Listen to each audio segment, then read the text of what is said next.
Ladies and gentlemen, it gives me great pleasure to welcome you all on behalf of TERI to the thematic track on responsible action towards a low carbon and resilient pathway and inclusive worldview. We are extremely grateful to Dr. Anil Jain, Secretary Ministry of Coal, for sparing his valuable time from his busy schedule and kindly consenting to deliver the keynote address. And also to all the panelists, Mr. Sumum Chaudhary, Mr. Kunal Khemnar, Mr. Jirnail Singh, Mr. Kanungo, Dr. Swain, Mr. Subhamoy Bhattacharjee, and Mr. Surendra Kumar Pandey for readily agreeing to share their thoughts on this topic, which we feel is going to assume greater importance as we move forward. Coal, as we all know, continues to remain mainstay of electricity generation. It finds use in industries and is also a cooking fuel. It has fueled economy. It has contributed to development of trade and business in coal belt and adjoining area. It also contributes to state revenue. Thinking beyond coal has therefore been only an imaginative exercise. However, the adverse impact of coal on health, air pollution, etc. is well known. It will not be wrong to say that the quality of life of people in such areas needs substantial improvement. Social, climate change, global warming, and the environmental pollution imperatives demand thinking beyond the coal.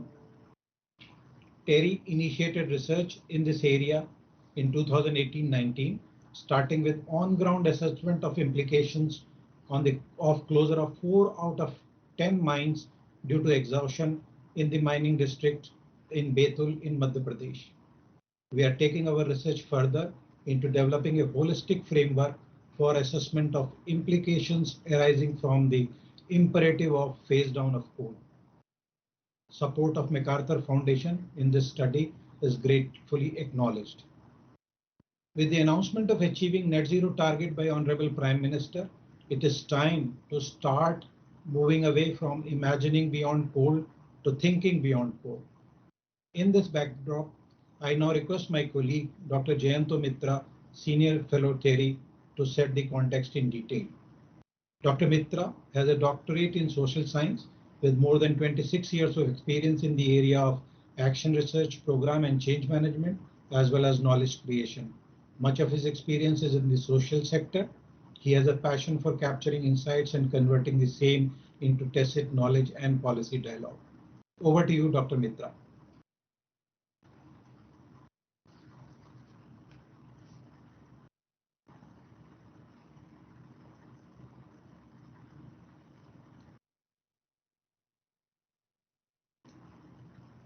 Dr. Mitra, please come in. Yeah.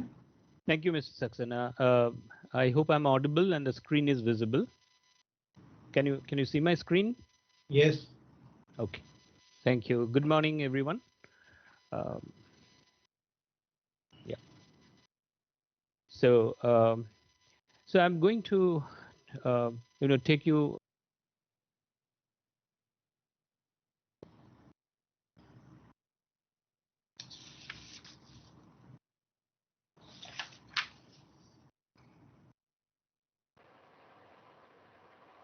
Dr. Mitra, you are muted.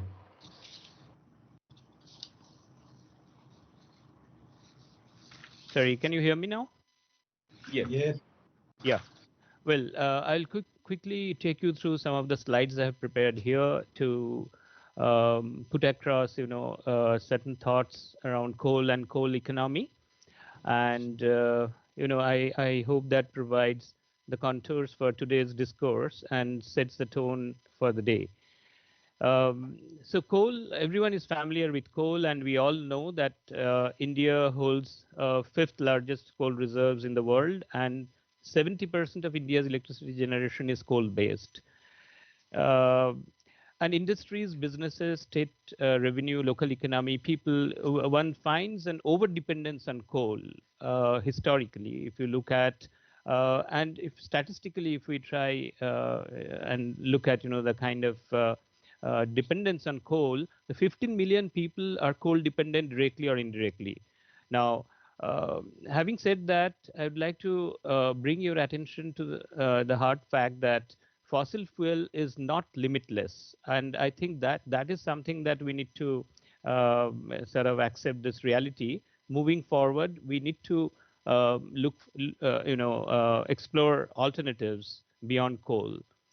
Uh, Especially net zero target and the net zero ambition that we have today, um, I think moving forward, adoption of non-fossil fuel-based options is something that is non-negotiable. Moving to the next slide. Yeah. So when we say transitioning beyond coal, I think the trajectory of energy transition would depend much on how coal transition happens and how that ecosystem, we create, which promotes equity, participation, and resilience. Now, while thinking beyond coal, it's also crucial for us to comprehend, the implications and possibilities when you look at, a scenario beyond coal through this new lens of just transition. And we need to also have this belief that alternative worldview is possible, and that belief takes us closer to this concept of just transition. When you talk about just transition, that new lens offers an opportunity to take a holistic view of energy, climate, and development considerations. And essentially, the moment we take a holistic view, that also creates an opportunity for collaborations with multiple partners. As we think beyond coal, we also need to understand different multidimensionality involved. And the moment we talk of a scenario beyond coal, um, it it uh, it means a complete paradigm shift, a significant departure from the conventional thought process. So industries who are dependent on coal, upstream and downstream, MSME, the communities, the local communities who are dependent on coal for their livelihood. So everything is defined by coal. At this juncture, no one is able to visualize a picture beyond coal. But moving forward, we need to have a newer worldview.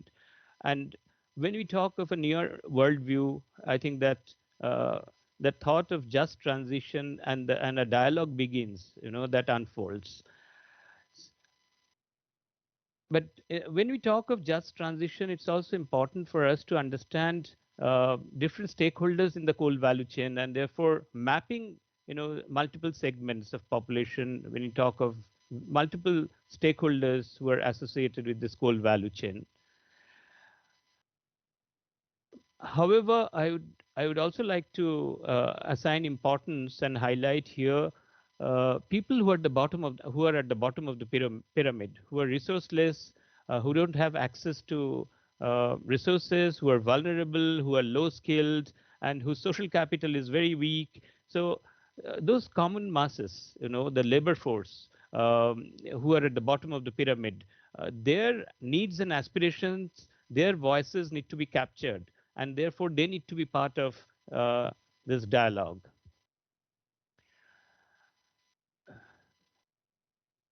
We all know historically that coal-based economy poses greater environmental and socio-economic risks, and therefore sustainable solutions are critical in order to promote common good. And when we say promoting common good, we essentially envisage creating a kind of diversified livelihood portfolio, because today there are blocked opportunities. Today one is not able to visualize anything beyond coal, so creating a basket of choices could be a way forward. TERI's past research in coal belt, as Mr. Saxena was also mentioning in his opening remarks, especially in Betul, Madhya Pradesh, and recent interaction with stakeholders in the coal value chain in Jharkhand, provided good insights into the complex and nonlinear issues and challenges. And that drives us to take a deeper dive into coal producing belt, understand various dilemmas and the challenges and opportunities ahead. And in order to do so, moving forward, we aspire to create a just transition framework, for a discourse on just transition in order to guide future policy plans, that can work on the ground. So I would like to just quote from Mark Connoy, who echoes similar sentiment, coming together on a common platform and deliberating on this theme of this new lens of just transition. And that's how we cross learn, where he says, I quote, unquote, sharing experiences of successful transitions as well as failed approaches to restructuring local economies will speed up the diffusion of insights and knowledge. So herein, what is crucial for us to understand is planned. The transition has to be planned. So planned transition is important. That gives us an opportunity to humanize the ecosystem, and the collective thinking begins. And this planned transition is crucial. Without that, the vulnerability will deepen further, especially in coal-producing belt. And in my subsequent slides, I'll show you, how it is and why it is. So stakeholders for whom coal defines life, economy, and existence, we all need to come together. So all the stakeholders need to come to a common platform and engaged in this dialogue in order to create that optimism, in order to create a future path, and they decide together the destiny ahead. So when we sensitize people, because today is the conditioning of mind, people have only one set of thoughts at the back of their mind, and that is the whole life begins with cold and ends with cold. So so it is important to decondition the mind and change that status quo. So I would like to just share here some of these, hard figures and facts. Uh, Ironically, when you look at any coal-producing belt, we find on one hand a lot of revenue being generated. There are, I say, there are islands of prosperity and affluence because a lot of revenue is generated, a lot of employment is generated. But on the other hand, one also finds pockets of poverty. If one takes a look at the Human Development Index, that clearly shows more than 50% population in top coal districts, they are multidimensionally poor. So we can see some of the HDI score portrayed here of states like Jharkhand, Madhya Pradesh, Chhattisgarh. Jharkhand is ranked second worst among 28 states as per SDG report, and health index, we can see it's one of the lowest in the country as far as Chhattisgarh is concerned. We all know that coal-based economy in resource-rich states, they're mostly tribal dominated, and one also sees the backwardness, which is again baffling. The whole idea of assigning importance and highlighting this issue of poverty is, equity, governance, and sustainable development are, in a nutshell, are areas of concern. Now, I would like to also draw attention here of, the need of the hour is how we pool resources. So pooling of resources is crucial, and designing a need-based plan, which can work on the ground, which can add value in lives of the people is crucial. So on one hand, we find the DMF fund. Uh, Over the years, it has accrued a huge sum of money. One can see 36,000, more than 36,000 crores DMFs, across the country that they have accumulated. So there is huge potential to really tap into this fund, channelize this fund in order to enhance the quality of life of the people in the mining districts. One also finds across these states, like Odisha, Jharkhand, Madhya Pradesh, Chhattisgarh, the DMF, the fund that has accrued over time. Whereas if one looks at the allocation, the picture is little bleak.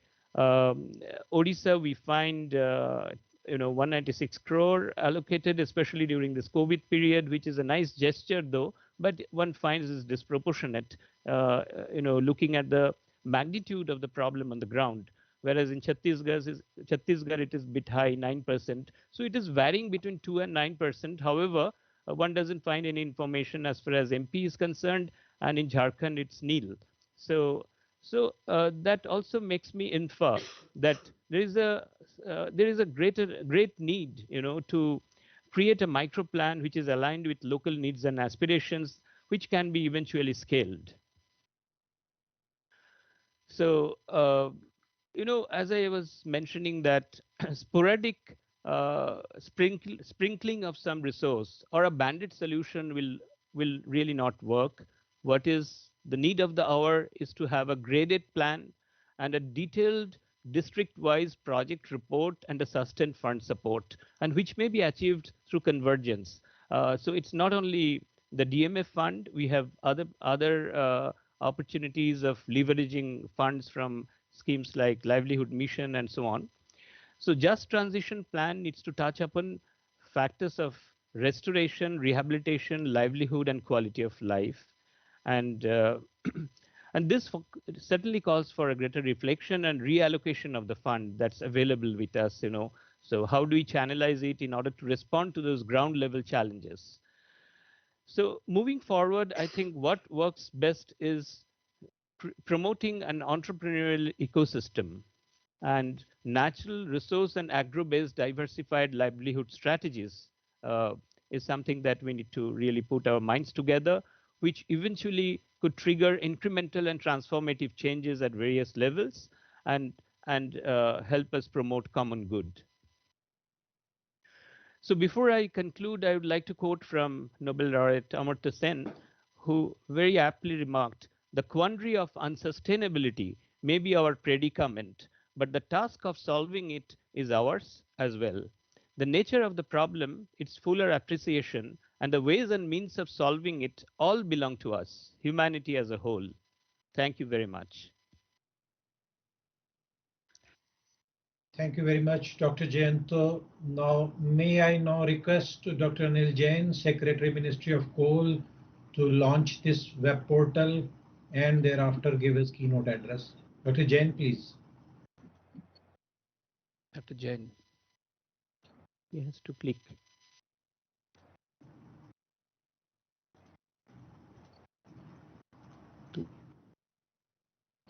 Yeah.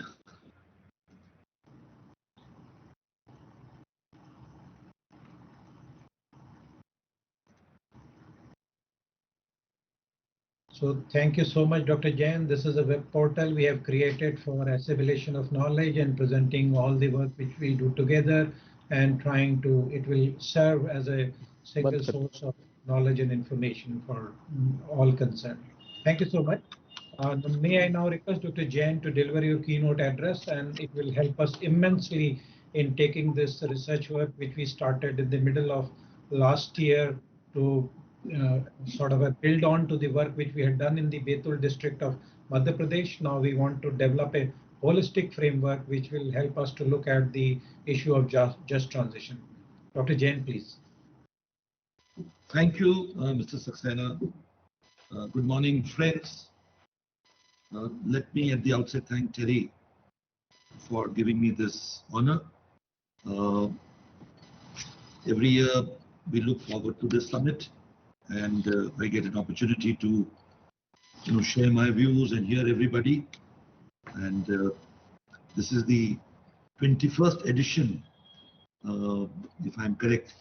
And I want to congratulate TERI for steering the summit year after year with such high level of participation.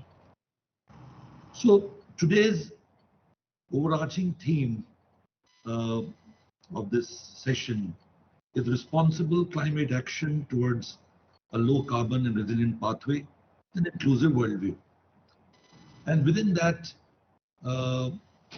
as we have heard from Dr. Mitra and also Mr. Saxena, of the commendable field work, the pilot studies that are being done in Betul to study the likely course which a just transition might take, its implications, etc.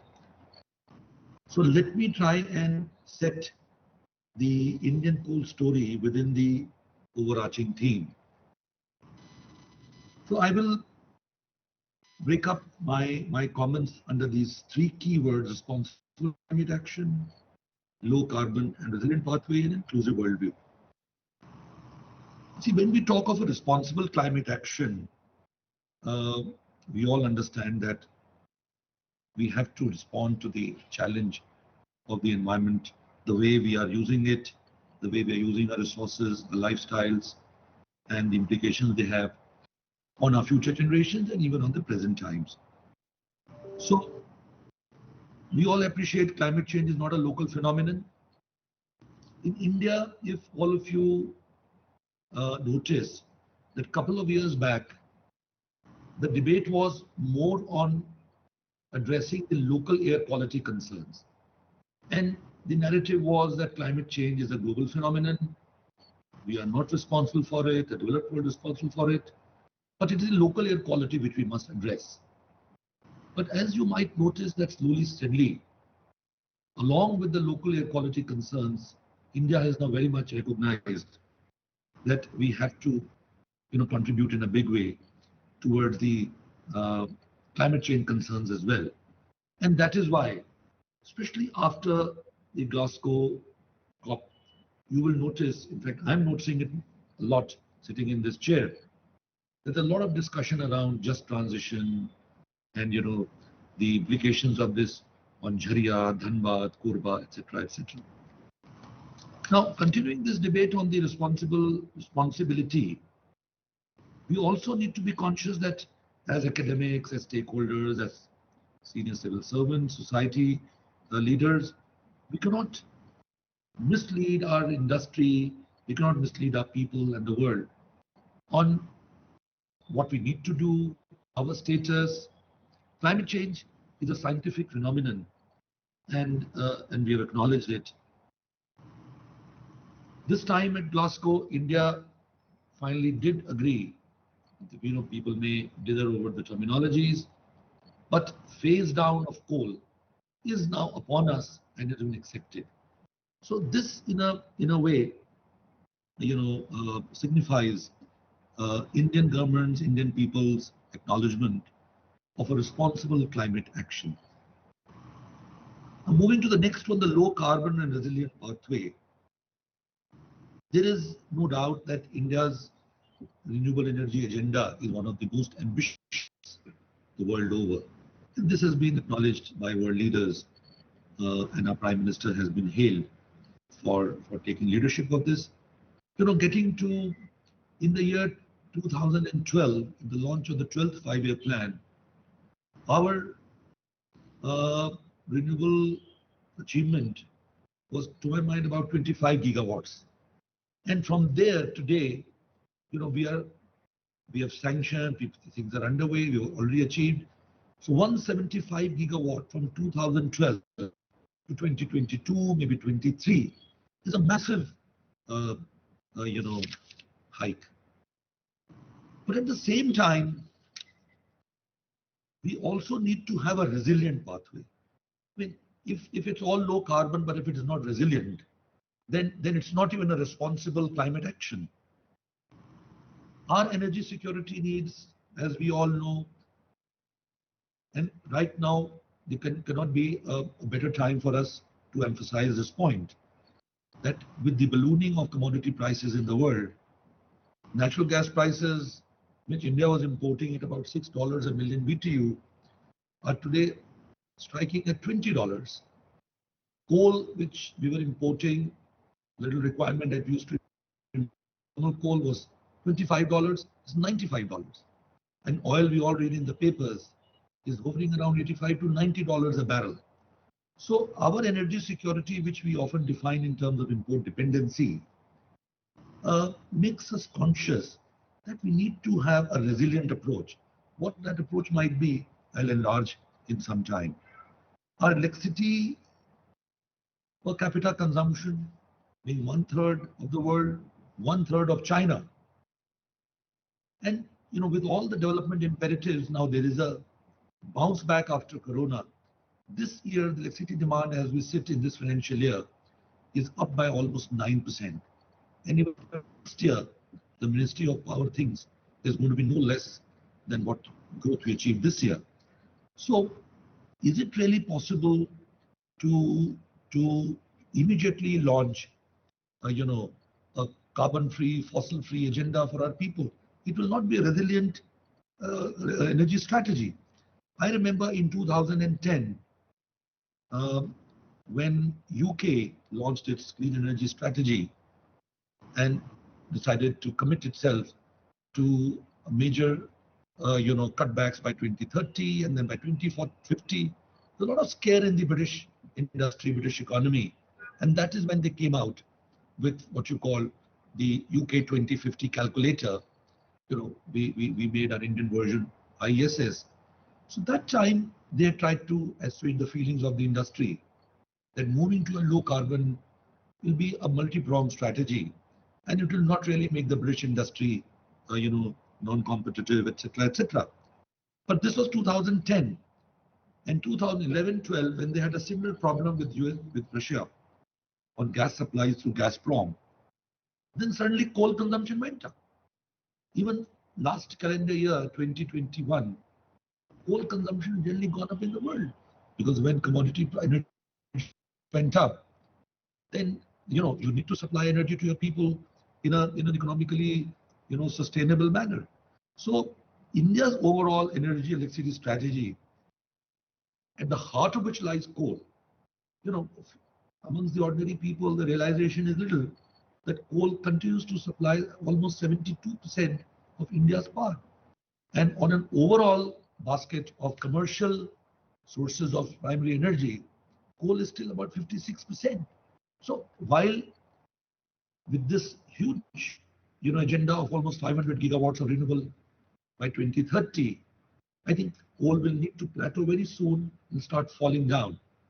But then when you talk of just transition, when you talk of a resilient strategy, these are a few things which we need to keep in mind. On the inclusive worldview, we are responsible global citizens. We have complied with all the UNFCCC mandates, and Glasgow, India was for that matter hailed for having committed to a net zero target for 2070. Our setting up of the International Solar Alliance demonstrates our desire to contribute to global action. So even though amongst all the energy sources, the conventional sources between oil, gas, atomic minerals, coal is the only one which India has. But still we have committed to a phase down, and you heard from the CA the other day that there may be no new coal-based fire plant. And India is facing difficulties. We have a large, Ujjwala program where we give LPG connection to people. And now suddenly the LPG prices have ballooned.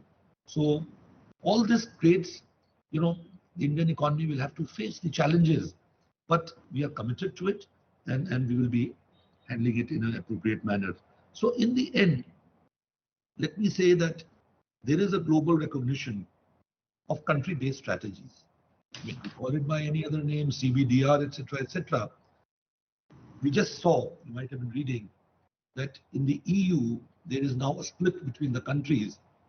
There is one group which wants the inclusion of natural gas and nuclear power, nuclear energy, as a clean energy strategy to take EU forward.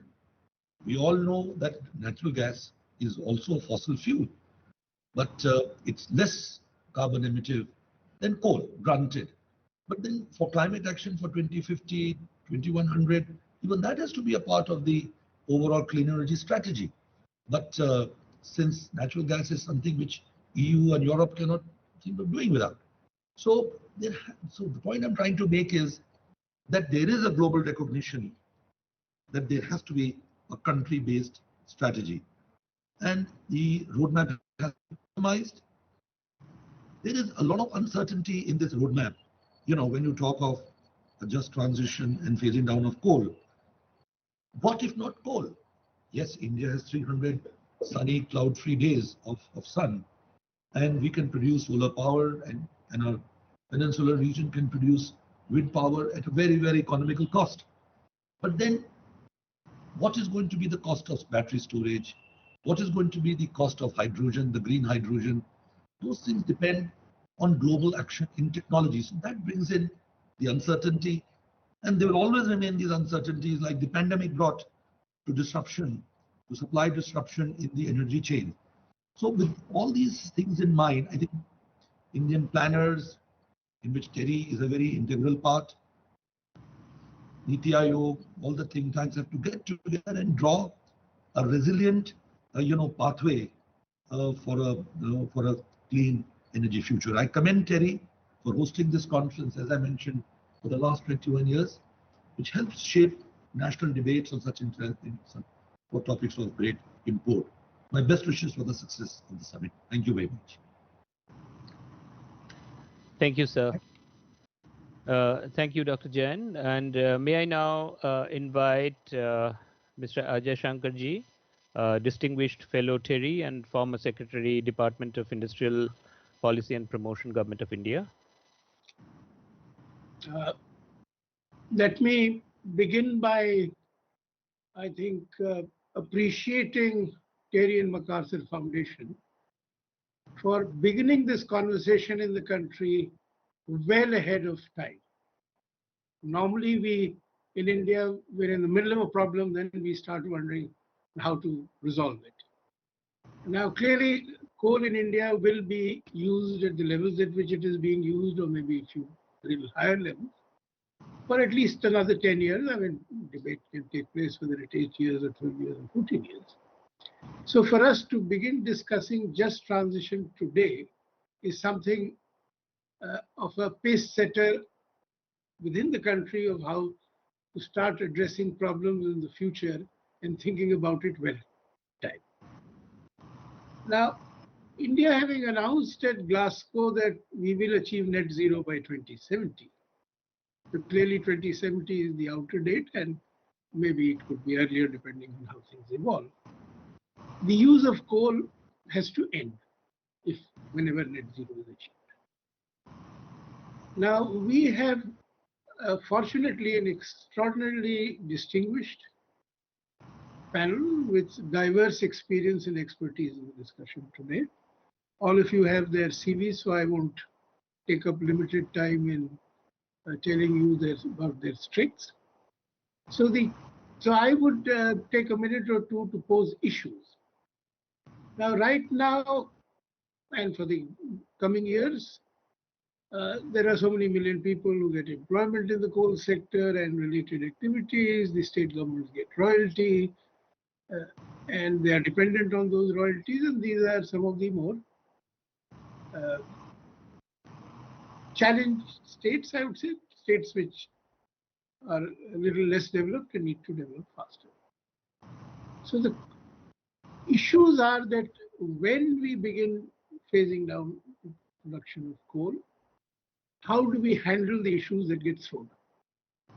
And the issues are very clear. The state government's royalty revenues will come down, the district mineral fund accruals will come down, and all these people who have jobs will need to find other jobs. The only positive thing going would be the accruals in the mineral fund right over the next 10 years. Now, if we are wise, we should preserve it to think about how to use it for the transition. And then we would have the land where the coal mines are. And we have this manpower, which in India is quite flexible and can easily get retrained and redeployed in various activities. We are at that stage of development where movement from one sector to the other is not that difficult as yet. So how do we get the right strategy? How do we think about the right strategy? How do we see that the pain in the state government as well as the people involved is minimized when we undertake the transition? Or can we do the transition where everybody actually gains? I mean, this may appear a bit ambitious, but it should be possible with enough foresight and planning to have a situation where everybody gains when coal mining comes. And the final point I'll make before I request the panelists to comment is that the ownership of the whole thought process and the planning process and the strategies and the policies and programs has to be with the state governments. And they need to begin thinking about these things now, and the work that is being done now with the TERI and MacArthur Foundation, and on which we have this panel discussion today, which set the process moving on how to think about these things. What are the options? What are the trade-offs? Because it's quite difficult given the scale of mining and the numbers involved. So with these opening remarks, may I now come to our distinguished panel.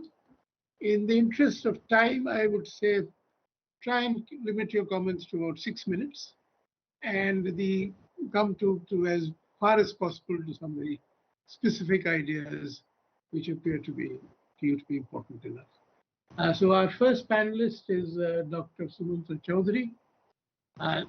We are very fortunate. He's a former Secretary Coal. He just had the present Secretary Coal.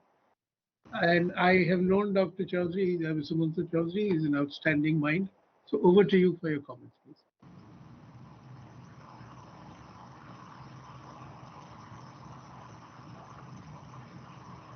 Sumum Chaudhary, Sorry. please. I've unmuted myself. Am I audible now? Yes, you are. Yes, you are. So thanks to TERI and MacArthur Foundation, I think, for a very timely discussion. Now, we're all aware, and I think Anil has set the tone about the constraints at a macro level for moving away from coal. And obviously, we have to keep those in mind.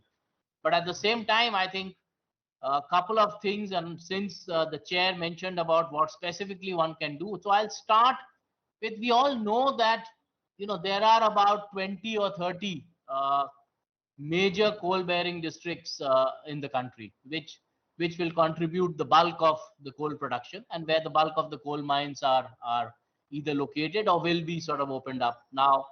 So it is these areas basically where the micro planning will have to start, and it might be a possible idea to take up these districts right now in terms of planning right now for what is going to be a long transition, and planning in the sense of these districts, you can call them whatever you like, coal rich districts, mineral rich districts, which will require a huge amount of pre-closure and then post-closure planning, not just on the coal mines, but on the overall economy. We all know that most of them are also what are called mono industry. So they are exclusively dependent on coal.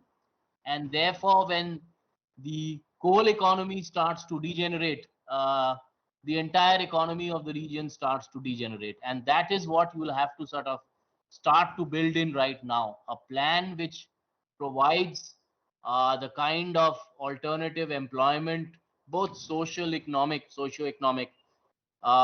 in this region. And there, I think it cannot be simply the government or the public sector, even though, of course, we all know that in India, the bulk of the coal production comes from the public sector. Private sector investment and incentive to be able to sort of use both the coal assets and to be able to sort of invest in what might seem to be alternative avenues. This will have to be explored, and I don't think this can simply be done while the funds from DMF and royalty and cess, and as rightly said, they will also keep going down. But even then, a corpus is there, but that would not be sufficient. So you would need microfinance institutions, you would need other financing options to be thought of right now. It cannot simply be budgetary support that can, I think, deliver this rather huge, challenging task. So that's one. In the short term, of course, not that solves the problem entirely, but it gives you more breathing space. Is also the possibility of a more diversified use of coal.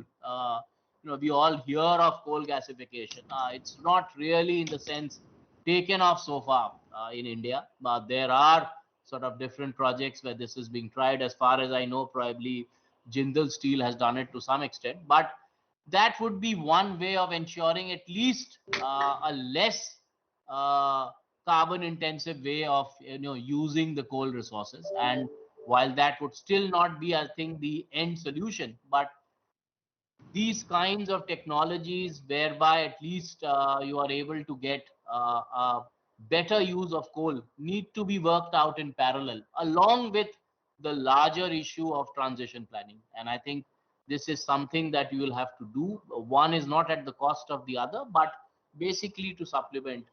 And I think the other, of course, is in terms of involvement of the, and this we've seen, as I think both Anil and I and all of us have been, the entire sort of starting with coal companies acquire land over the period of the entire life of the coal mine, which is 20 to 30 years. And this whole cycle keeps going on of land losers, people losing lands. And what happens is, even if you don't take it up immediately, the fact that it's going to be taken up essentially means that investment in those lands does not happen. And therefore, they become some kind of a blocked asset, even if the actual acquisition takes place, in phases. So this is something which we'll have to think about, a more rational and optimization of the land use of coal mines. These are, again, as I said, intermittent solutions. These are not what we'll ultimately have to do, but these are all possibilities that I think will have to go hand in hand with the large, broad transition. And the other part, which is the environmental sort of and remediation and so on, and that is, it's in some sense well known what needs to be done. And there are models that have worked. That has to be an integral part. But I think the key challenge is skilling, retraining, redeployment, because that will be one of the major challenges. It's a challenge even without this in India, given the huge demographic dividend that we have. And this challenge is going to be manifestly huge and amplified in these coal-bearing 20 or 30 districts. So therefore, the need to plan right now, because if you don't do it now and you wait, you are going to be in a bind. So I would think I would limit myself to these opening comments. And once again, I do believe that awareness and discussion on this topic amongst all the stakeholders is absolutely critical. Thank you.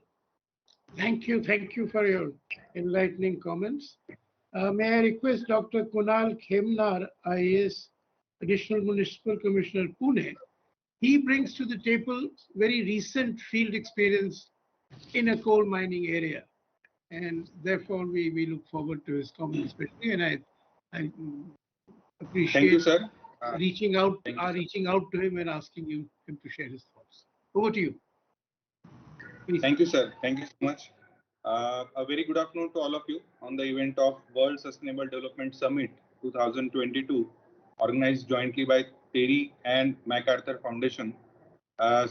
My warm regards to Anil Jain, sir, all the dignitaries present here. I was district collector, district magistrate in Chandrapur city for more than 2 years, from 2018 to August 2020. Chandrapur is popularly known as Black Gold City, with more than 27 coal mines which are owned, operated by Western Coalfields Limited, a subsidiary of Coal India Limited. Major economic activities are centered around coal mining and transport of coal, and huge in-migration have happened because of this coal mining. Chandrapur, just to mention other major economic activities in Chandrapur, Chandrapur also has super thermal power plant, which is owned by state PSU Mahagenco, and there are a couple of power generation plants, Dhariwal and JMR. District also has major cement production units. So this is largely catering to all the economic activities in the district. I'll not dwell much upon problems of coal-based economy, as we all are widely aware of it. But I must mention that Chandrapur, and especially Chandrapur city, despite having 42% forest cover, it is one of the most critically polluted city in India.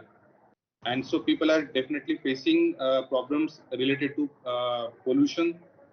Rising number of cancer and respiratory diseases is there, which was observed in an independent study conducted by Tata.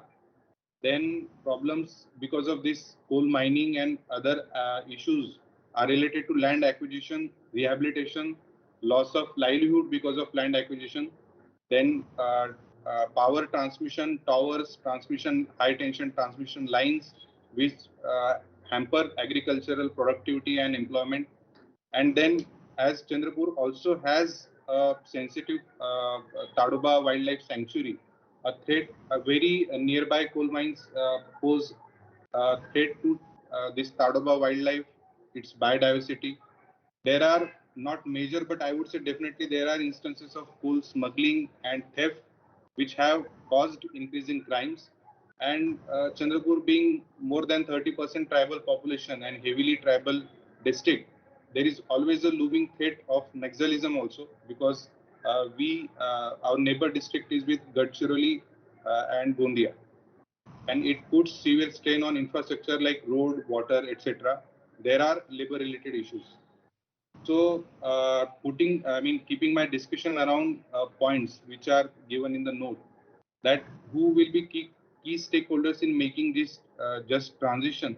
I think it will have to be a gradual phase out, keeping in mind impact and role of coal-based economy in the district, and majorly people themselves through their representatives like MLA, MP, ministers, and especially gram panchayats who are in that core area and near buffer area. They will have to be taken into account. Uh, Despite being a remote district, there is active presence of media as well as civil society. So, along with district administration, these non-governmental organizations will also have to be taken into account. There are existing channels for this engagement, this communication. Largely, district collector and guardian minister of the district, which is one of the cabinet minister in the state, they can they chair these meetings along with senior member of parliament of the district.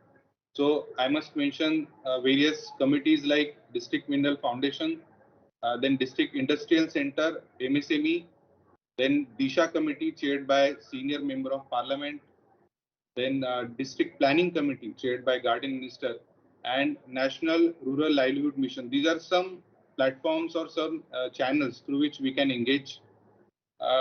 While working in Chandrapur, I could see what are the challenges in this human and economic development. While there is huge potential for just transition, as the topic is today, the challenges are many. We district was one of the low human development index district, and therefore health and educational achievement attainment levels were poor.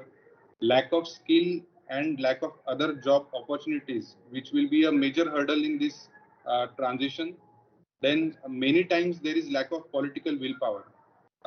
Rarely there are ministers with influence in the government from these districts, and as a fallout, there is always a weak administrative structure also existing in the district, because many of the posts are vacant. People are not interested in posting in such district. Staff is inexperienced. Despite having good soil, good rainfall, the district was lacking in advanced agriculture, so yield was very low. There was no cooperative culture, no cooperative societies were existent like in Western Maharashtra, and there is a huge opportunity in case of rice, cotton, or even milk production in this sector. Chandrapur has 43% of forest land, but so it also is a challenge because non-forest use is not allowed. So other industries will have definitely a problem.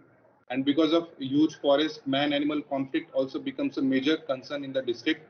And proximity to the jungle, traditional tribal rights over the forest is also a critical point in this transition. Uh, can a balanced view of human development and economic and political priorities be taken in this situation? I was very fortunate to work in these 2 years in Chandrapur, where there were one cabinet minister from the state, one central union state minister, and they were largely focused on non-coal based development, especially related to forest and agriculture. I must mention few of the activities which I could witness could contribute in these 2 years. In forest, there was coincidentally our cabinet minister was also a forest and finance minister. So we could allocate dedicated funds for Bamboo Research and Training Institute, which because Chandrapur has a huge natural plantation of bamboos, and there is a lot of untapped potential of using this bamboo in paper or other articraft or furniture, agarbatti, etc. Then because of many scenic sites, forest, there is a lot of potential for tourism. So we were working with MTDC to develop this potential, to realize this potential, and especially allowing these native dwellers also. There was concept of homestay, which is widely popularized. Then also a botanical garden with state-of-the-art modern science museum is being created and almost completed in Chandrapur, which will help in further research and also student education. Then Forest Academy, which is one of the biggest forest academy in the country, which will help train forest officers as well as other specialists in the country, is also erected in the Chandrapur. And there is FDCM, which is other than coal, the huge amount of teak bamboo plantation is there in Chandrapur. So huge employment and income opportunities are existing in forest related activities also. In agriculture, Chandrapur is rich in cotton, rice and soybean cultivation. So microfinancing, insurance related schemes, agriculture lending through banks, then crop compensation disbursement on priority, this becomes major activities. We focused on irrigation. Gosipur is one of the largest dam in Vidarbha area.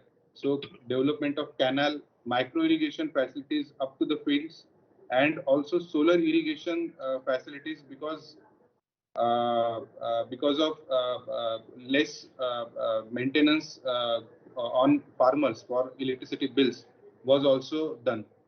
And to increase or to promote cooperative culture, we implemented one of the schemes called Kisan Samruddhi Yojana with the help of Tata Trust, and we formed some common interest group, like on the lines of SHGs.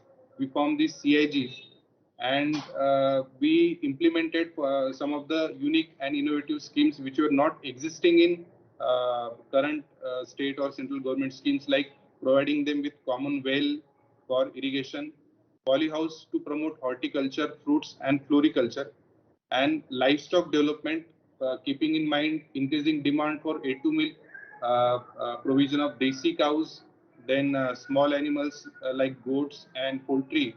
They were also provided to these groups. Then to increase mechanization of agricultural equipment bank. May I request you to kindly sum up, because we have many more speakers. Yes, sir. Yes, sir. So these kind of initiatives were largely taken in agriculture. Industries other than coal also, like fly ash and plastic bags for cement companies and bamboo. There is huge potential in the district for bioethanol production because of its large bamboo resources. In education, skill development, and sports, because tribals are inherently hardworking, determined, and physically fit. So, we took many missions in the district under the guidance of our guardian minister. I must mention just a couple of them for paucity of time. There was one mission Shaurya, in which 13 tribal students conquered Mount Everest. This single incident can show the amount of potential they can have in international competitions as well. Then there is Mission Shakti, through which all district and taluka level state-of-the-art sports stadiums were constructed, and Mission Seva, which promoted competitive examinations, because despite being a tribal district, there is very less number of even tribal candidates from the district who are appearing in the competitive examinations. So these are some of the initiatives which we could take up, not only through government point of view, but also with the help of industry, also with of many of the non-governmental organizations and people representatives. So just transition, in short, is possible. It will be a gradual phase, but it is a need of the hour. That all I can say. I again thank TERI and MacArthur Foundation for giving me this opportunity in presence of all the dignitaries. Thank you. Thank you. Thank you. May I request Mr. Jarnail Singh from the MacArthur Foundation for his comments, and may I also request the remaining panelists to try and restrict their comments to about 5 minutes rather than 7 or 8.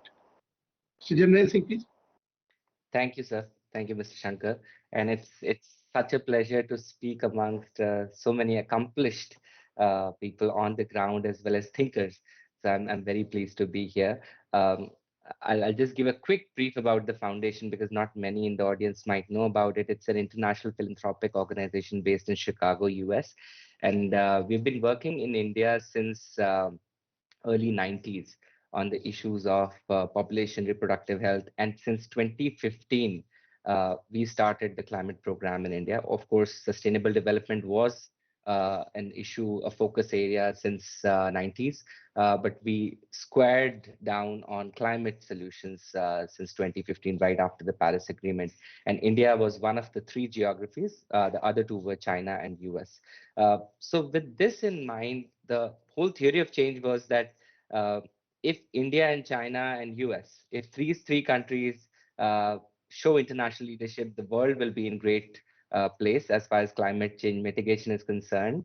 Although that did not happen, except for a few options by our own prime minister and a couple of others. But the international commitments went down in the last 5 years, and it's only after you know 2020 2019 that we saw good action coming up, and with the net zero pledge by the country, it's taken to a complete new level. So we had a strategy refresh, and we were thinking like how can we really amp up action within all the countries, and how can India become a climate champion in that sense?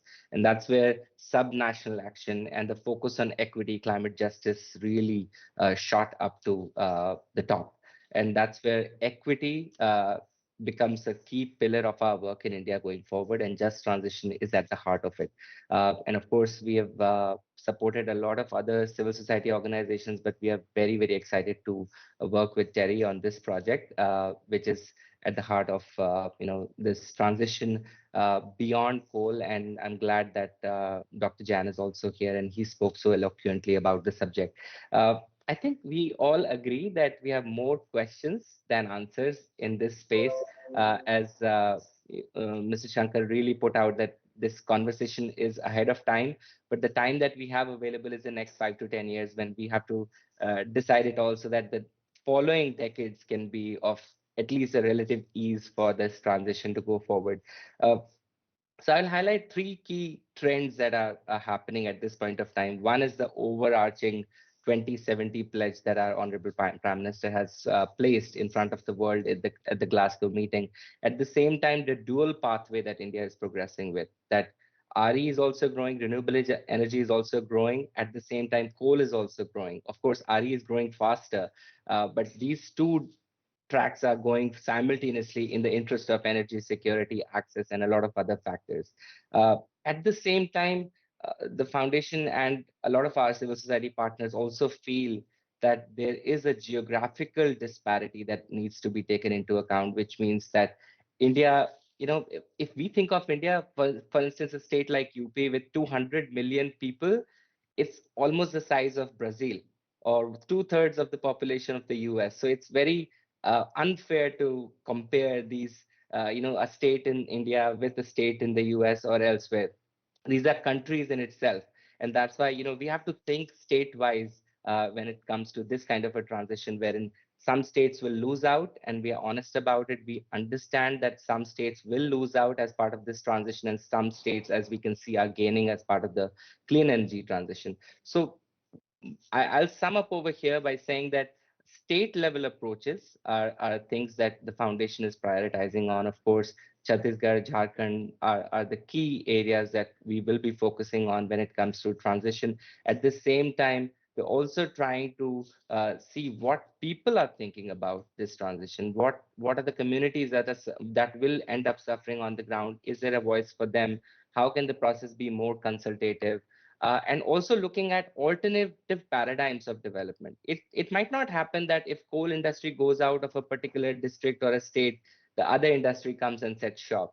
That might not happen. There could be a decentralized model, a complete new economic model. One of our grantees is working with Chhattisgarh government, wherein they have set up a green council to redefine the model of development. As I think Mr. Chaudhary was saying, that there is a mono dependence on a particular industry like coal. So how can we really diversify it beyond one particular industry so that we are resilient in terms of the next decade or so. So I think those are my opening comments. I hope I have been brief and would love to engage more as part of the conversation. Thank you so much, Mr. Shankar. Thank you very much. And I think it's good to get that sense of perspective and useful for all of us, also the remaining panelists. Now we are fortunate in having Mr. Kanungo, who's General Manager of the Odisha Coal and Power Limited, and with a mining perspective and experience. So that's also. Yeah, respected Jain sir and the panelists. I'm from Odisha. I belong to an area which is a coal-based area, and working for a company which is also engaged in the coal mining sector.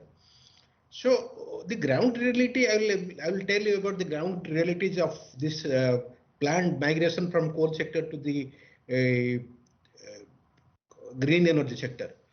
The diversification is the only means to sustainability.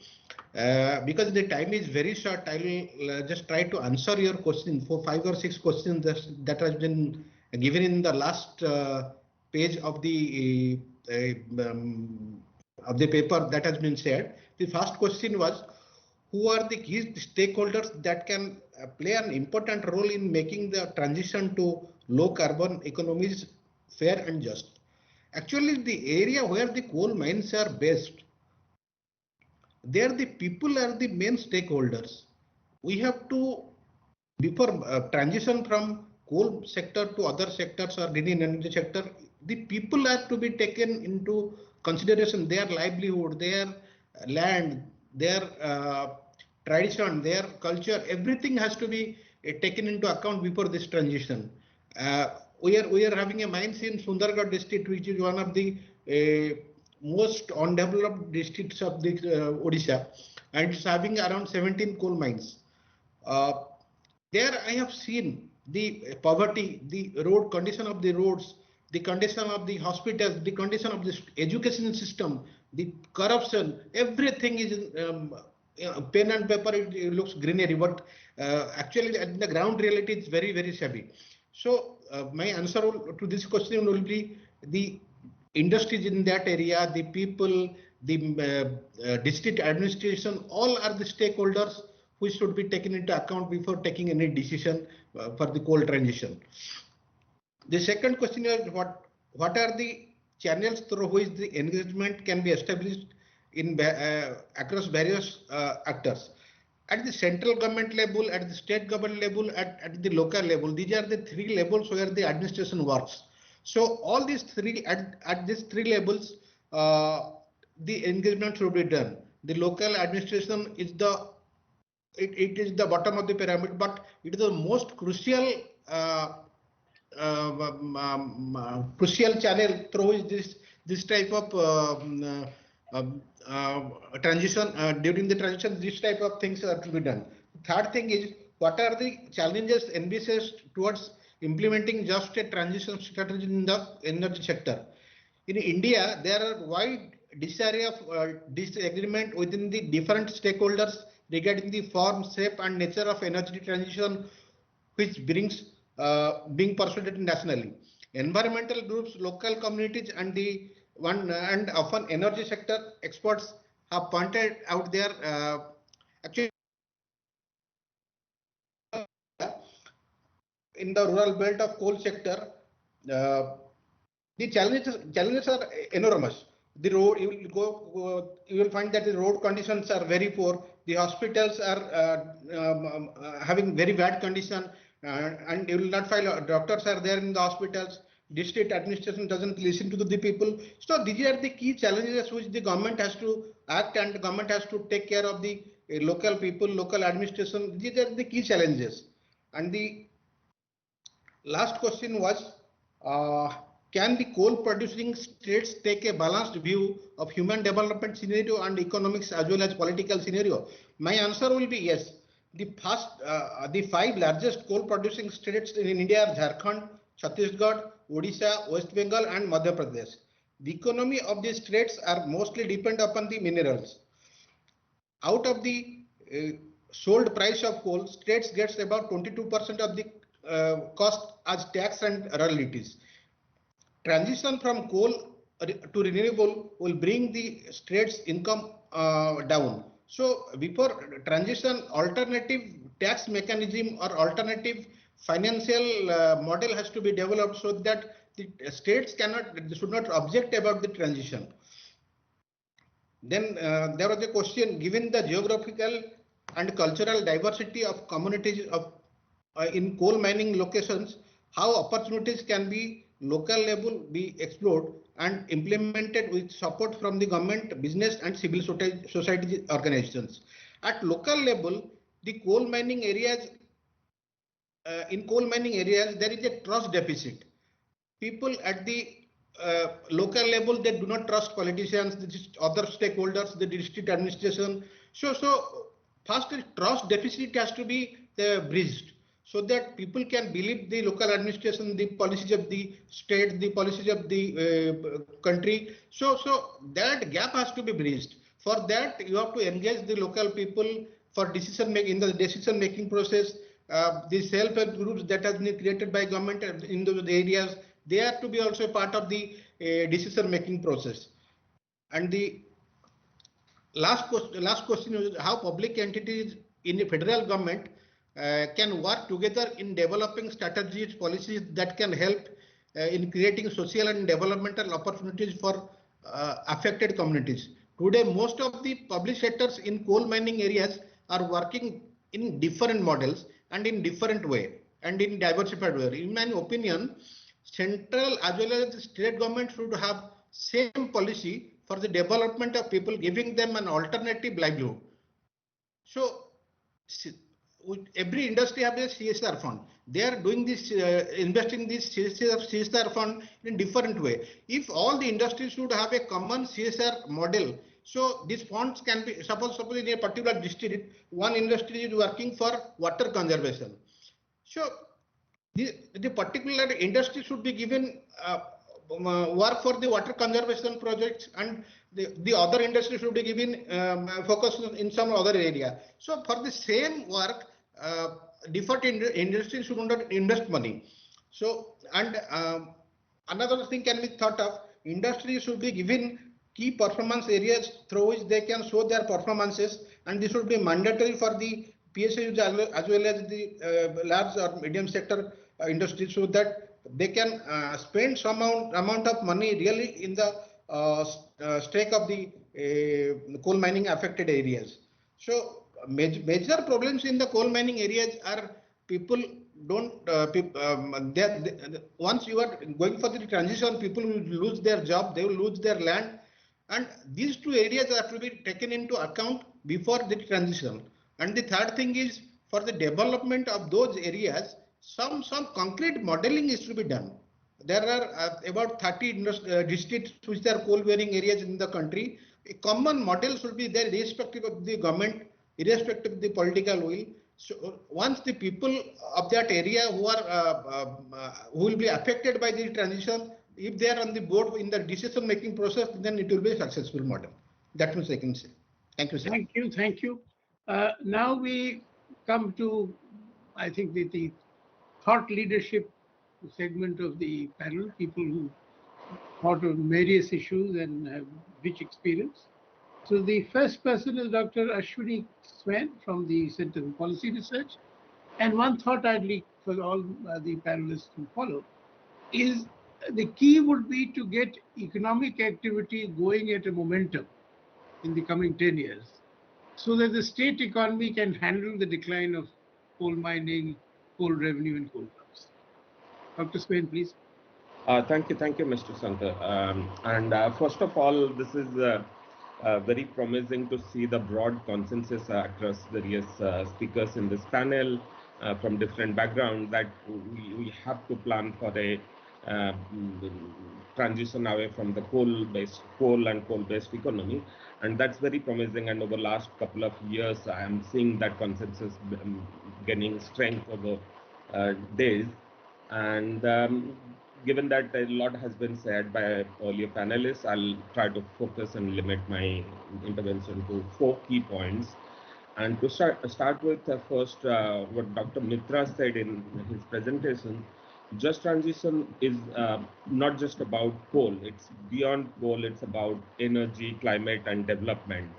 And I want to re-emphasize that point. We have to think of just transition, this transition away from a source of energy to a newer and cleaner source as an opportunity for development. And we need to prioritize coal-rich areas because they're behind in the development process. But we have to see the broader development. And in this case, Mr. Shankar has also written, and we have also talked about how energy transition could be an opportunity to revive rural economy. And that could be one of the building blocks. And several other speakers have spoken about how agriculture could be an alternative, or how that could be revived as an alternative development. Not just in coal-rich areas, but also to develop the broader rural India in rural India. So the second point, which was spoken by many speakers, Dr. Mitra pointed about micro plan, why it matters to address local needs and local context as part of just transition. Mr. Shankar also spoke about state level planning, and others also said about state level planning. And I totally agree with state level planning, because each state has different context, different dependencies, and different opportunities as well. So considering that, we definitely need to plan the transition and development pathway at state level and local, as in district level as well. But at the same time, we cannot ignore the importance of a national level framework. And much of the development pathways has to be funded by center, because a bigger part of the capital mobilization as well as public funding is at the national level. So we need, along with micro district level plans, state level pathways, we also need a national level framework for just transition, which is beyond, as one of the speakers pointed out, budgetary allocations. We also have to think about institutional capacity. We have to think about handholding the states where the state capacity is weak. So that's my second point. And the third, because one of the questions posed by the organizers is who should lead this, who are the stakeholders, who should lead the process. And I see this as a, I mean, it's not limited to one level of governance or one line of ministry or department. And as it has been reflected in many others interventions, this just transition is a multi-sector activity, and our policy process has largely been in silos. I mean, department top-down department level activities, and for a just transition, we need multi-sector, multi-actor, and multi-level collaboration, and that would be the key to plan for a just and inclusive transition. And finally, one group of stakeholder I want to highlight here, others have spoken about other areas, particularly in the coal-rich areas, the politics is driven by a protective impulse for the coal economy. And that's somewhat articulated by the electoral process. And when we talk about Dr. Mitra in the context, I think presentation spoke about participatory process, and others also spoke about how we need to consult the affected stakeholders, including the informal workforce. But do the informal workforce really know about the alternatives? Because the politics has been so much about protecting the coal-based economy. So we need to change, we need to stimulate a change at the local politics, which demands for alternative developments. And that's why the political parties and they become important players, because they crystallize the public demand for development. And finally, I would conclude broadly about that we now need to fit in just transition as part of our developmental trajectory and as part of our industrial policy, as part of our agricultural policy. So we need an alternative development pathway that opens up opportunities for clean energy sources that is not so reliant on coal or any other fossil fuel. I'll stop it. Thank you. Thank you. And now may I request Sukumar Bhattacharya for his comments. Thank you, sir. Good to see advantage you. of these sort of things is that you get to learn much more, and it's better to learn, be quiet, therefore. I was listening to Dr. Swain, Mr. Sumum Chaudhary, Mr. Shankar is, of course, I get a chance to talk with him regularly and learn a lot. Jayanto, I mean, you know, it was really great. And Mr. Anil Jain, as usual, was scintillating. I quite agree with all the panelists that just transition is a big thing. It is probably, as Mr. Shankar said, it may be ahead of its time, but it's very necessary that it is so. My point in a very limited time, I would just like to say is that is this something that we should be looking at with the state governments? Let me just say, for instance, why. My sense of coal production in India, because when we are talking about just transition is, we have to also look at what level of coal we shall be producing in the next 5 years, 10 years. If that is going to be ramping up, then the constituents on behalf of coal economy, as pointed out, would be very strong. The intention, the tendency to keep coal going would be very strong. If, on the other hand, we see that the coal production is actually peaking, then possibly the constituents in favor of just transition away from coal, from coal, will be emboldened. So it's important to bring that factor into the total discussion here. I sense that the coal production in India will be peaking very soon. And I say this with all sense of responsibility, but from whatever I've been looking at, I do not expect India to go anywhere near the 1 billion tons of coal production. If that is so, I'm not talking about demand, I'm talking about supply. Domestic supply will be less, much less. I've written recently a paper on it, and it's being published shortly. But the point is very clear that if that is so, then we have actually a larger advantage, which means that the factors or demand for the incentive, the investment structures which were supporting the coal economy will actually start unbundling soon. And if that is so, then probably the transition becomes easier. This is something we should need to factor in, and I think that needs to be understood very well. The second point is, while I quite agree that decentralized look at the state responses is very important, I'm not sure whether a state like Jharkhand, Chhattisgarh is slightly better, but even Odisha, as Mr. Kanundu was pointing out, are poor because of coal or in spite of coal. These states have very low regulatory ability.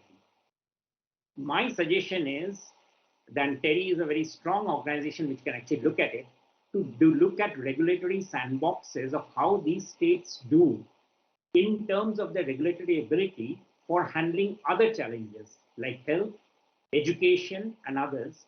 Why?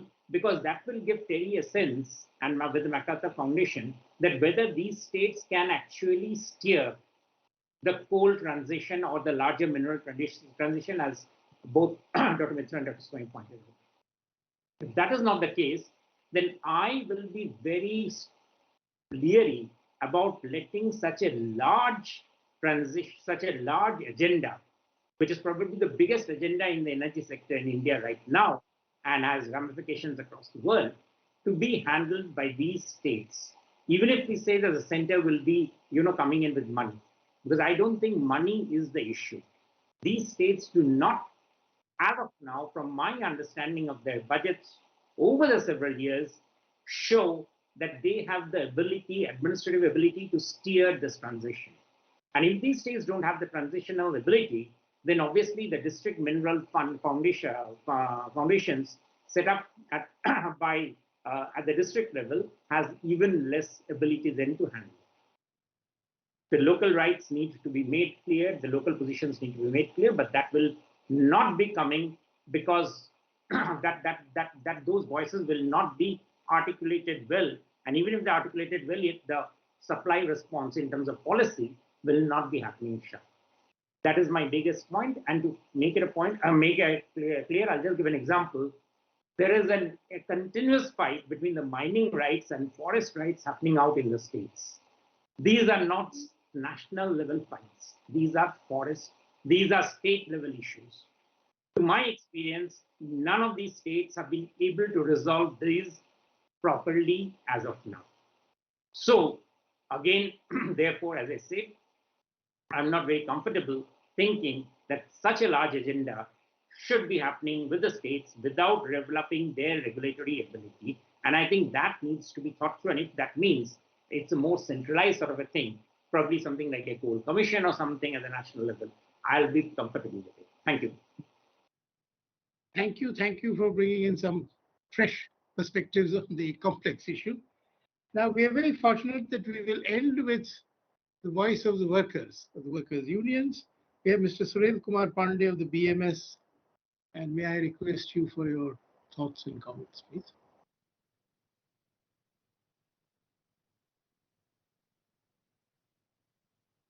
Mr. Pandey.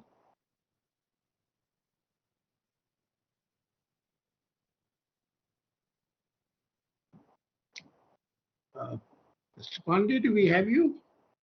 Or we lost you?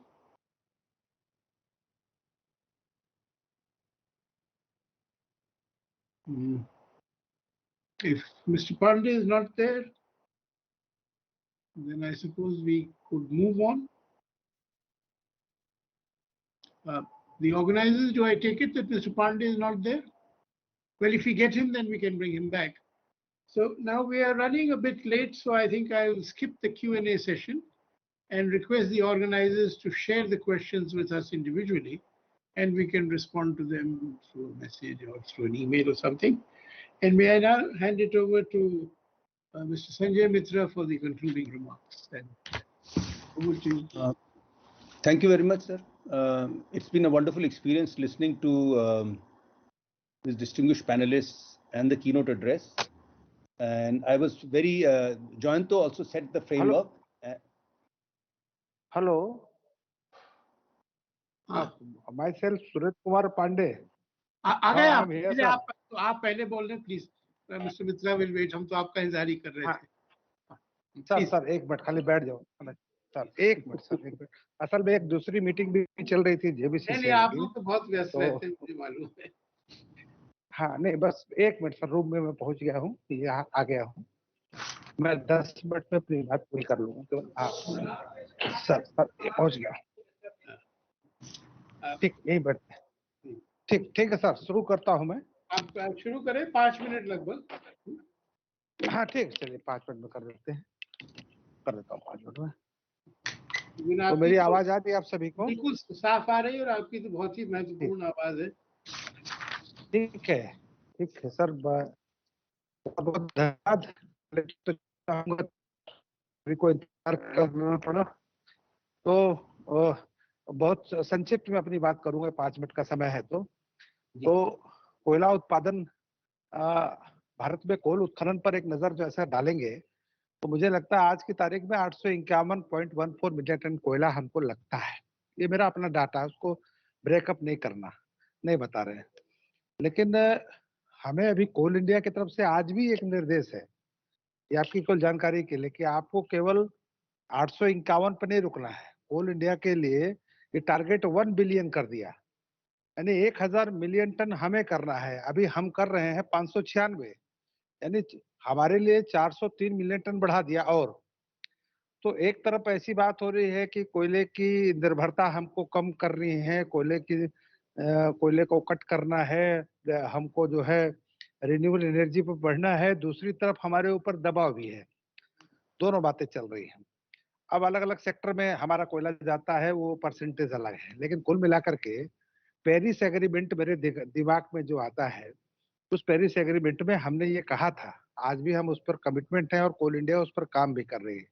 हमने कहा था कि ठीक है 2030 तक जो है हम कार्बन उत्सर्जन को जो है ये लगभग जस्ट आधा करेंगे.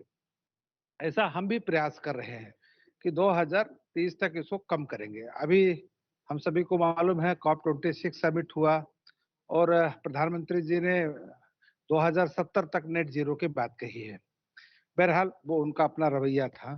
तो कुल मिलाकर के जो मैंने कोल इंडिया की दृष्टि से अगर मैं बात कहूँ तो आज जितना कोयला जो हम निकालते हैं और उसके कारण से जो कार्बन डाइऑक्साइड गैस का उत्सर्जन होता है, ये निश्चित तौर पर मैं मानने को तैयार हूँ, इसके कारण से टेम्परेचर, वातावरण में टेम्परेचर बढ़ रहा है। बिल्कुल सही है।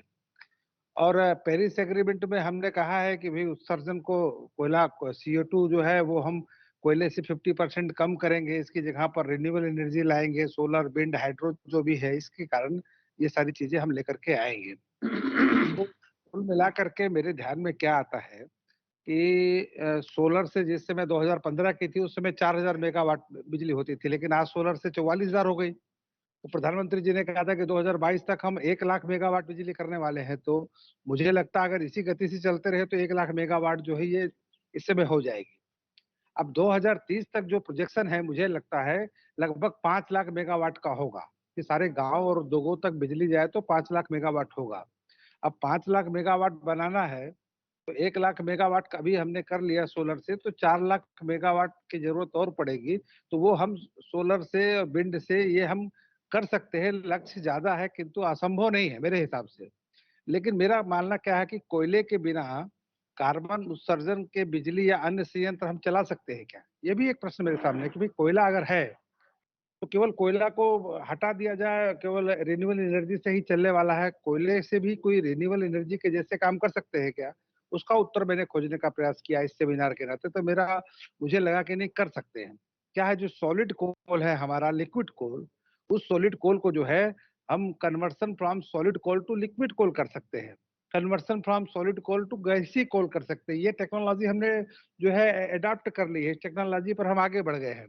और सॉलिड कोल में ये सही है कि कार्बन एमिशन 100% है CO2 का, लेकिन जैसे ही हम इसको लिक्विड कोल पर आते हैं और जैसे ही हम जो गैसी कोल पर आते हैं, ये 90% कम हो जाता है कार्बन उत्सर्जन जो है। यानी कुल मिलाकर के 10% के आसपास कार्बन उत्सर्जन रह जाता है। अब इसके अलावा एक दूसरी बात मैं कहना चाहता हूँ कि कोल पर आधारित हमने एक नई सोच डेवलप की। हमको पता है कोयला, सॉलिड कोल चलेगा नहीं, तो हम लोगों ने सरकार से गुहार लगाई, प्रधानमंत्री जी ने हमारी बात सुनी। अब कोल बेड मीथेन जो नेचुरल गैस के रूप में निकलेगी, ये कोल बेड मीथेन निकालने की ओर हम आगे बढ़े हैं। अभी BCCL हमारी कंपनी है, Bharat coking coal limited, Dhanbad में, उसने एक जो है प्राइवेट बिजली कंपनी के साथ समझौता किया और झरिया खदान से हम कोल बेड मीथेन निकालने लगे हैं। अब कह सकते हैं कंप्रेस्ड नेचुरल गैस, इसको कह सकते हैं, CNG भी कह सकते हैं। अब इसमें कार्बन उत्सर्जन 0 के बराबर है। तो ये कुछ जो है हम स्विच ओवर अभी कर रहे हैं कोल इंडिया के नाते भी, ये ध्यान में रखे कि 2030 में तक तो हमें खतरा नहीं है। हमें जो लगता है जितनी 1 बिलियन बिजली चाहिए, खतरा नहीं, लेकिन 2030 से 2050 के बीच में जब रिन्यूएबल एनर्जी को बढ़ेगी और बढ़ना भी चाहिए, तब हमें क्या करना है, तो अपने को स्विच ओवर कैसे करना, तो ये CNG की ओर स्विच ओवर करने की बात है। दानकुनी कोल कम्प्लेक्स में अभी आप देखेंगे कोल इंडिया का ही है, वहाँ सिंथेटिक नेचुरल गैस हम बनाते ही है। ये बात और है कि हम सप्लाई नहीं कर पा रहे हैं कई कारणों से, थोड़ी टेक्नोलॉजी को अपग्रेड करेंगे तो SNG जो है ये हम बनाना शुरू कर देंगे। इसमें कार्बन उत्सर्जन बिल्कुल कम है, पाइप लाइन के माध्यम से हम जो है लोगों को सप्लाई करते हैं। एक चीज और मैं देख रहा था विदेशों में, खासकर अपने यहाँ एक आध जगह पर ये तकनीकी उपयोग हुई है, इसको CCS तकनीकी कहते हैं, कार्बन कैप्चर एंड स्टोरेज। अब इस तकनीकी को वर्तमान समय में जब तक रिन्यूएबल एनर्जी अपग्रेड नहीं होती है या लेवल तक नहीं पहुंचती है, तो इस CCS टेक्नोलॉजी को अगर हम थर्मल प्लांट में लगा दें तो जो कार्बन उत्सर्जन है उसका 90% जो है ये इस टेक्नोलॉजी के माध्यम से कार्बन वहां से वातावरण में नहीं जाएगा, वो CCS टेक्नोलॉजी के माध्यम से स्टोरेज हो जाएगा। फिर उस स्टोरेज का क्या उपयोग करना है एक अलग बात है, लेकिन वातावरण में वो रिलीज नहीं होगा। ये कई प्लांट्स में हम लोगों ने अभी शुरू किया है। तो कुल मिलाकर के मेरे ध्यान में आया कि ये सारी चीजें विकल्प के तौर पर हम भी देख रहे हैं, लेकिन आगे चलकर 2030 और 2050, हेलो, हमारी मेन पावर लगभग, जब आज तो 2.5 लाख है, उस समय 50,000 या 70,000 के आसपास आ जाएगी, तब क्या करना? तो 2025 और उसके बाद 2030 तक जो है ये सारी चीजें आएंगी तो ट्रेनिंग एंड रीट्रेनिंग की व्यवस्था करके इन सारी चीजों में स्विच ओवर करना ये हम लोगों ने सोचा है, क्योंकि सोलर एनर्जी में भी हम स्विच ओवर कर सकते हैं। आज भी सोलर एनर्जी का 40 मेगावाट कोल इंडिया बना रहा है, हमने तैयारी कर दी है। 40 मेगावाट इस साल हम देने वाले हैं। हमने एक प्रयोग किया कि हमको स्विच ओवर करना है तो जरा प्रयोग करते हैं, तो 40 मेगावाट जो है सोलर से निकाल रहे हैं, तो हम अपनी मेन पावर को उसका जो है आजीविका कैसे चलेगी, तो सोलर पर हम जाएंगे, ये हम लोग लगभग तय किया। कोल बेड मिथेन पर हम जाएंगे, ये भी हमने तय किया है। और इसके अलावे जो है अनेक प्रकार के और माइनिंग्स हैं, कॉपर माइनिंग है, बॉक्साइड माइनिंग है, आयरन माइनिंग है, मैंगनीज माइनिंग है, आयरन और माइनिंग है। इन सारी चीजों में भी जो बची हुई मेन पावर है उसको लगाना। और ठेका मजदूर भी हमारे साथ काम करता है। कई बात आती है कि ठेका मजदूर का क्या होगा, रेगुलर मजदूर तो स्किल्ड है, ऐसा नहीं है। ठेका मजदूर भी रेगुलर मजदूर के जैसे ही स्किल्ड है, लेकिन ठेकेदार उसको कम पैसा देने के लिए अनस्किल्ड कहता है, वरना वो ठेकेदार हमारे स्थायी मजदूर से ज्यादा काम करता है और ज्यादा स्किल्ड है, वो ज्यादा अच्छी तरीके से काम करता है। तो कुल मिलाकर के ये जो मेन पावर बची है या बचेगी लगभग 80-90 हजार के आसपास 2030 से 2050 के बीच में, तो इन चीजों को स्विच ओवर करते हुए कोयला पूरा रोक करके, खदानों का कोयला पूरा बंद करके और बिजनेस को स्विच ओवर हम करेंगे, तब जा करके इनकी आजीविका का जो है वो ठीक प्रकार से आजीविका को चला सकते हैं। कुल मिलाकर के ये बात ध्यान में मेरी आती है। और एक विषय अंतिम कह के मैं अपनी बात पूरी करूंगा कि मेरे ध्यान में आता है कि अब आप अमेरिका की से तुलना हम करें चाइना से, तो अमेरिका की 35% आबादी और हमसे 5 गुना ज्यादा कार्बन डाइऑक्साइड छोड़ती है। इसी अनुपात में चाइना चाइना भी हमसे 2 करोड़ ज्यादा है, उसकी उसकी भी कार्बन डाइऑक्साइड छोड़ने की क्षमता ज्यादा है। आज जब मेक इन इंडिया कार्यक्रम चला रहे हैं, आत्मनिर्भर भारत का बात कर रहे हैं, ईज ऑफ डूइंग बिजनेस की बात कर रहे हैं, और बड़े बड़े उद्योगपति एफडीआई के माध्यम से चाइना से, अमेरिका से भारत में शिफ्ट कर रहे हैं, तो प्रधानमंत्री जी ने 2070 सोचकर कहा है। बाकी ने 2050 कहा, आपको ध्यान में होगा, नेट की बात आई जो नेट जीरो की। बाकी अमेरिका और चाइना ने 2050 तक कह दिया कि हम 2050 तक नेट जीरो इंप्लीमेंट कर देंगे। ये तो भगवान जाने इंप्लीमेंट करेंगे नहीं करेंगे, वो समय बताएगा।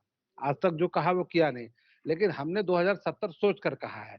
और इसलिए सोचकर कहा है कि ये सारी चीजें करने से जो उद्योगपति यहाँ आ रहे हैं उनको जो बिजली लगेगी उद्योग को चलाने के लिए, तो रिन्यूएबल एनर्जी को भी बढ़ाना। 2022 तक तो 1 लाख मेगावाट करेंगे हमारी सरकार, इसको 4 लाख मेगावाट तक ले जाने की कोशिश करना। और साथ ही साथ देश में जो नए रोजगार पैदा होंगे, नए उद्योग आएंगे तो नए रोजगार भी पैदा होंगे, तो उद्योगों की भी स्थापना करना, रोजगार भी बढ़े इसकी भी स्थापना करना, और पर्यावरण का संतुलन भी बना बना रहे, इन तीनों चीज में समन्वय करते हुए ये हमें इस दिशा में आगे बढ़ना पड़ेगा।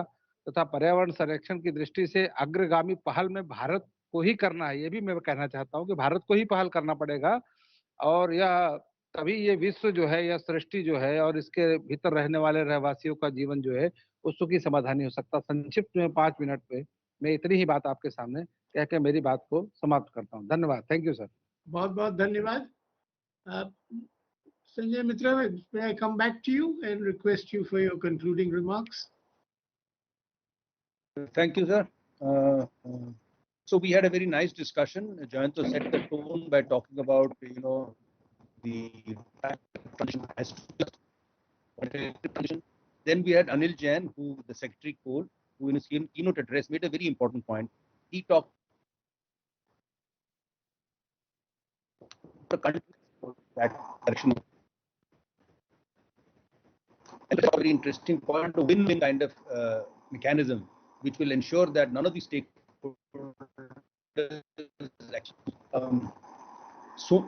Sumanto, as usual, has focused on the main issues. He has talked about the need to realize state-based plans. He's talked about the need to expand the resource base beyond the state-level resources and the need for alternative employment opportunities. We had these two very interesting presentations from what I would like to call ground zero. One was Kunal from Chandrapur, who told us his experience as Collector Chandrapur. And the other was Mr. Chhattisgarh in Odisha. And the big thing that comes out is that people are unwilling to get posted, and that the administrative structure agencies, and the fact that the local communities seem to have a trust deficit. This is a very important point that these people I was struck by the fact that Chandrapur happens to be probably one of the most polluted cities. I knew it had other issues like, tribal rights and other issues, but this was another very important point.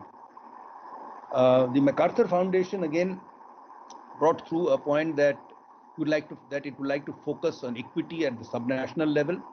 And there we get into the question of whether Shubhamay comes in, that many states lack the capacity to do even the routine things, and to expect them that they will take over a challenge of this order may be a little too ambitious, and that we need to have kind of a national framework, which I think Dr. Swain also made the point that we have to have a planning which is essential for the just transition. And the important centrality of politics, local or national, was also brought through by many of the speakers. And the other point that Shubhamay made, which is important, was the fact that trajectory will be important. When do we see the issue which Mr. Pandey had said, is 2070 our net zero, the net zero point enunciated with the Prime Minister? Should our planning about just transition be based on that? So by and large, I think, we have had and the most important issues that were raised were also about coal diversification, which Sumanto had also raised, carbon capture, coal-based methane, and coal diversification. All in all, I think a very remarkable set of observations has been made, and I think we now have a rich menu of solutions and pathways which TERI can build upon. Thank you very much.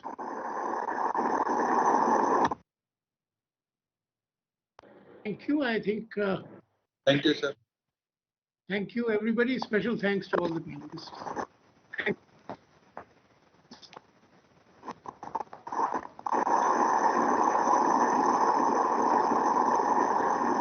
Thank you very much.